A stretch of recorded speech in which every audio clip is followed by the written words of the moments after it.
तो ये थी आपके पास में परागकण की संरचना। ठीक है, अब कुछ इम्पोर्टेंट नोट्स जो है वो अपन यहाँ पर देख लेते हैं परागकण से संबंधित।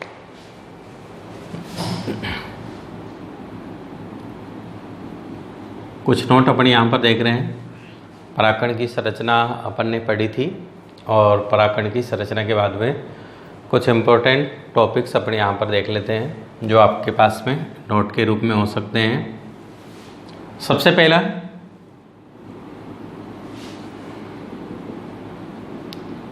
परागकण की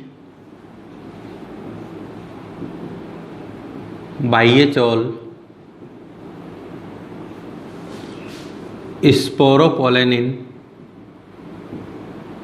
स्पोरोपोलेनिन नामक पदार्थ से निर्मित होती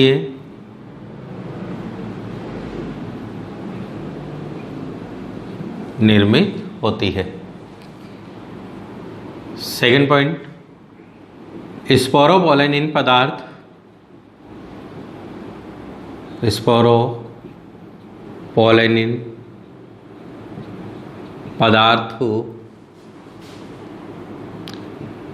कैरोटीनॉइड्स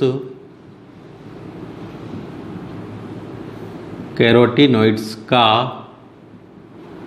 एक ऑक्सीकारी कार्बनिक बहुलक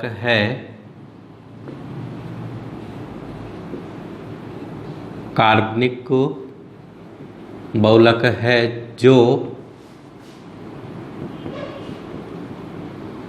प्रतिरोधी परत के रूप में कार्य करता है। ठीक है ना। तो सबसे पहले तो परागकण की बाह्यचोल जो है वो स्पोरोपोलेनिन नामक पदार्थ से निर्मित होती है। कार्बनिक पदार्थ स्पोरोपोलेनिन नामक जो पदार्थ है यह कैरोटीनॉइड्स का एक ऑक्सीकारी क्या है, बहुलक है, जो किसके रूप में कार्य करता है, प्रतिरोधी परत के रूप में कार्य करता है। प्रतिरोधी परत के रूप में मैंने आपको बता ही दिया था कि परागकण की बाह्यचोल पर स्पोरोपोलेनिन नामक पदार्थ पाया जाता है जो एक प्रतिरोधी परत के रूप में कार्य करता है, जिसके कारण परागकण जो है वो उच्च ताप सांद्र अम्ल एवं क्षारकों पर भी अंकुरित होने से क्या रहते हैं, सुरक्षित रहते हैं और लंबे समय तक ये अपने जीवन की क्षमता को बनाए हुए रखते हैं। ठीक है ना। तीसरे नंबर पे पॉइंट पर अपन देख सकते हैं कि परागकण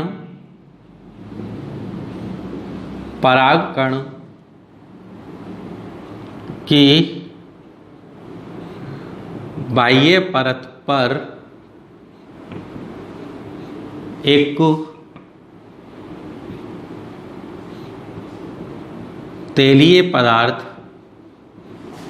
एक तेलीय पदार्थ की परत आवृत हो जाती है एवं पोलेन कीट बनाती है।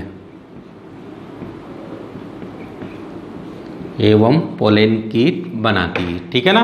तो कभी कभी क्या होता है, परागकण की जो बाह्य परत होती है, इस परागकण की बाह्य परत पर एक तेलीय परत और आवृत हो जाती है, एक तेलीय परत और वहाँ पर चढ़ जाती है, जिसे अपन क्या कहते हैं, पोलेन कीट कहते हैं। और इस पोलेन कीट की उपस्थिति के कारण ही परागकण जो है,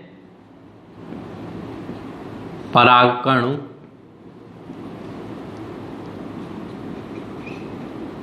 रंगहीन, चिपचिपापन एवं विशेष गंध युक्त हो जाते हैं, विशेष गंध युक्त हो जाते हैं। ठीक है। और इस विशेष गंध की, जो पोलन कीट की जो विशेष गंध होती है, उसी विशेष गंध के कारण और इसके चिपचिपेपन के कारण कीट जो है, कीट वो किसकी ओर आकर्षित होते हैं? पराग कणों की ओर आकर्षित होते हैं। कीट कहाँ पर आकर्षित होंगे? पराग कणों की ओर आकर्षित होंगे। किसके कारण? पराग कण की बाह्य परत पर जो पोलन कीट की जो परत बनती है, जो एक रंगहीन है, चिपचिपे पदार्थ युक्त है एवं विशेष प्रकार की गंध को यह मुक्त करती है। इस विशेष प्रकार की गंध के कारण कीट पराग कणों को क्या कर लेती है?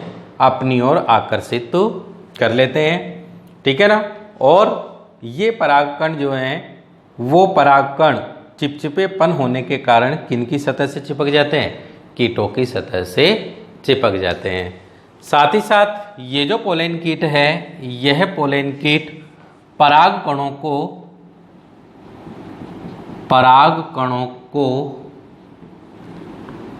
पराबैंगनी किरणों से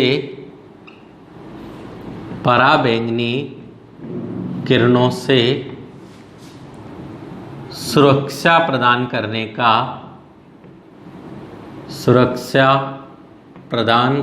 का कार्य करती है। किसका कार्य करेगी? साथ ही साथ पराग कणों को पराबैंगनी किरणों से सुरक्षा प्रदान करने का कार्य करती है। तो परागकण सूर्य से आने वाली जो पराबैंगनी किरणें होती है, उन पराबैंगनी किरणों से सुरक्षा प्रदान करने का कार्य जो है वो किसके द्वारा किया जाता है? पोलन कीट के द्वारा किया जाता है। और पोलन कीट क्या है? पोलन कीट परागकण की बाह्य परत पर उपस्थित या निर्मित होने वाली क्या है? एक प्रकार की तेलीय परत है, जो पराग कणों को पराबैंगनी किरणों से सुरक्षा प्रदान करने का क्या करती है? कार्य करती है। ये पोलन कीट जो है, इसके कारण परागकण रंगहीन, उनकी बाह्य परत चिपचिपापन युक्त एवं विशेष गंध युक्त हो जाती है। विशेष गंध युक्त होने के कारण कीट परागकणों की ओर आकर्षित हो जाते हैं और चिपचिपापन होने के कारण इन कीटों से परागकण जो है वो चिपक जाते हैं, जो परागण क्रिया में क्या करते हैं? पार्टिसिपेट करते हैं, भाग लेते हैं, ठीक है। तो ये कुछ 3 इंपॉर्टेंट नोट्स यहाँ पर है परागकण से संबंधित। इसके बाद में कुछ नोट्स और अपन देख लेते हैं।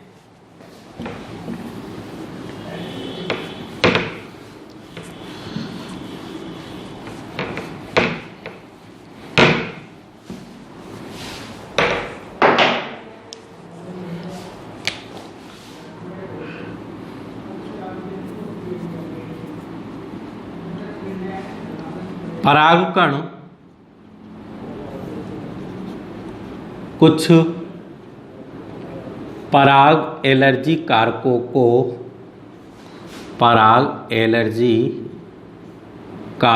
को भी निर्मित करते हैं। पराग एलर्जी कारकों को भी क्या करते हैं? निर्मित करते हैं। जैसे पार्थेनियम जो घास होती है, पार्थेनियम घास,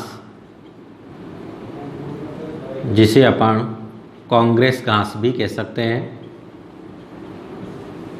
यह किसके रूप में निर्मित होती है? पराग एलर्जी कारक के रूप में निर्मित होती है। पराग एलर्जी कारक के रूप में क्या होती है? निर्मित होती है। और ये पराग एलर्जी कारक जो है वो मनुष्य में ज्वर अथवा फीवर को प्रदर्शित करते हैं। ज्वर अथवा फीवर को क्या करते हैं? प्रदर्शित करते हैं, ठीक है ना। तो परागकण जो है वो पराग एलर्जी कारकों के रूप में भी क्या होते हैं? निर्मित होते हैं। क्या होता है? ये परागकण, और इस परागकण की ये क्या है? बाह्य चोल है। ये परागकण की बाह्य चोल है, ठीक है। जो कहाँ पर उपस्थित है? ये परागकण परागकोश के अंदर उपस्थित है और परागकोश के अंदर ही पराग भित्ति के रूप में चौथे नंबर का जो स्तर है टेपिटम वाला स्तर, टेपिटम वाला स्तर, इस स्तर की कोशिकाओं के द्वारा कुछ विशेष प्रकार के प्रोटीन्स को यहाँ पर क्या किया जाता है, निर्मित किया जाता है। और ये प्रोटीन जो है, ये निर्मित होने वाली जो प्रोटीन है वो इस परागकण की बाह्य चोल के अंदर उपस्थित रहने वाली जो गुहिकाएं होती है, रिक्तिकाएं होती है, उन रिक्तिकाओं के अंदर क्या हो जाते हैं, एकत्रित हो जाते हैं। जब ये परागकण जिनके अंदर गुहिकाएं जो उपस्थित है, जिनके अंदर क्या उपस्थित है, टेपिटम से स्त्रावित होने वाले, निर्मित होने वाले क्या उपस्थित है, कुछ प्रोटीन अणु उपस्थित है। जब ये परागकण नमी युक्त, नमी के संपर्क में आते हैं, जब ये परागकण नमी के संपर्क में आते हैं तो नमी के संपर्क में आने पर इन पराग कणों के अंदर उपस्थित रहने वाली जो गुहिकाओं के अंदर उपस्थित रहने वाली जो ये प्रोटीन थी, ये प्रोटीन कहाँ पर मिल जाती है, वायु में मुक्त हो जाती है, वायु में मुक्त हो जाती है। और वायु में मुक्त होकर के ये मनुष्य के अंदर किसको उत्पन्न करती है, ज्वर को ये उत्पन्न करती है। तो यहाँ पर ये उत्पन्न होने वाली जो पराग कणों के अंदर बाह्य चोल और बाह्य चोल के अंदर उपस्थित रहने वाली जो रिक्तिकाएं अथवा गुहिकाएं थी, उन गुहिकाओं के अंदर क्या उपस्थित था, प्रोटीन उपस्थित था, जो किससे स्त्रावित हुआ है, टेपिटम की कोशिकाओं से स्त्रावित हुआ है। यह प्रोटीन जब परागकण वायु की नमी के संपर्क में आता है तो नमी के संपर्क में आने के दौरान इन गुहिकाओं के अंदर उपस्थित रहने वाला प्रोटीन जो है वो वायु के अंदर क्या हो जाता है, मुक्त हो जाता है। और वायु के अंदर मुक्त होकर के ये पराग एलर्जी कारक के रूप में कार्य करता है और मनुष्य के अंदर ज्वर जैसे रोगों को ये क्या करते हैं, उत्पन्न करते हैं। ठीक है ना। तो कुछ परागकण ऐसे होते हैं जो पराग एलर्जी कारकों को भी क्या करते हैं, निर्मित करते हैं, जैसे पार्थेनियम घास या कांग्रेस घास।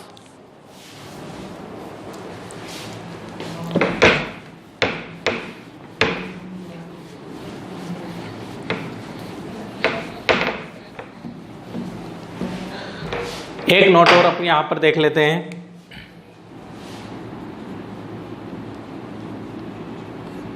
परागकणों का उपयोग, परागकणों का उपयोग पराग उत्पाद तैयार करने में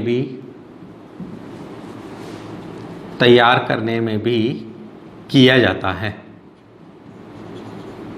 ठीक है ना। तो परागकणों का उपयोग जो है वो पराग उत्पाद तैयार करने में भी क्या किया जाता है, इनका उपयोग किया जाता है। अब ये पराग उत्पाद क्या होते हैं, तो पराग उत्पाद होते हैं कि परागकणों के अंदर उपस्थित रहने वाले जो आवश्यक कारक होते हैं, जैसे परागकण की जो बाह्य चोल होती है, इस बाह्य चोल के अंदर आवश्यक क्या होते हैं, उपस्थित प्रोटीन उपस्थित होती है। जैसा कि अभी अपन ने देखा था कि परागकणों की बाह्य चोल के अंदर प्रोटीन कण उपस्थित होते हैं और वो प्रोटीन कहाँ से आए थे, टेपिटम की कोशिकाओं से। और उन प्रोटीनों का उपयोग जो है वो किसके अंदर किया जाता है, पराग उत्पाद तैयार करने में किया जाता है। और इन पराग उत्पादों को किसके रूप में, टेबलेट के रूप में भी तैयार कर लिया जाता है, या सिरप के रूप में भी तैयार कर लिया जाता है, या फिर पाउडर के रूप में भी क्या कर लिया जाता है, तैयार कर लिया जाता है। एग्जाम्पल के तौर पर यदि अगर अपन पश्चिमी देशों के अंदर देखें, पश्चिमी देशों में जो रेस में दौड़ने वाले घोड़े होते हैं, रेस में भाग लेने वाले